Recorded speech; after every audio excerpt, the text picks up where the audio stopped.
FIFA Connect en chenro manochaki gi riwruok matayo tuke adhula FIFA maluwo dongruok mar jotugo. Tiegruogno manyien ochakore gwenge ma ugwe kendo bagi boma ma Machakos kama jotelo maromo 60 mag klepe 40 noyudo tiegruok. Klepe mapok ondiko jotuggi e chenro ma kama wito omenda mathoth mar nyiewo jotugo nikech jotuggi wuok nono ma onge omenda michulogi klepe minyiewogi.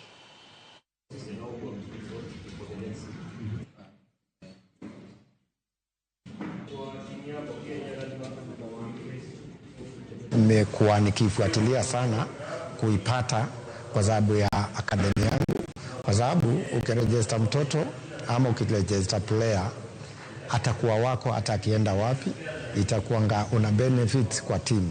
Tumekuwa na challenge coach ana train mtoto akiwa 4 years, 10 years, 17 years.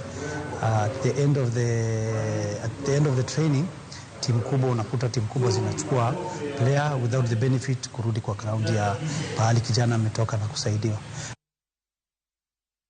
Tuke mag skunde sekondar tamo kuongo e kaunti ma Siaya Noru Mayanga ka joloch biro timo ikruok margi motelo ne tuke gwenge ma Nyanza kapok giyuore tuke mag nationals mibiro bagi boma Mombasa dwe manyien.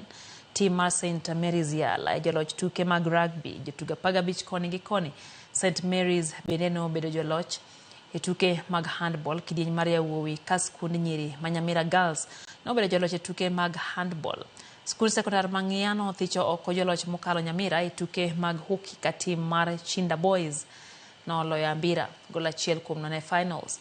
E tuke mag okapu mag yawuowi gi nyiri skund sekondar ma Sawagongo gi Ng'ia Girls nobedo joloch koluwore. E kidieny mar tuke ng'wech mag nyiri sub county mar Rarieda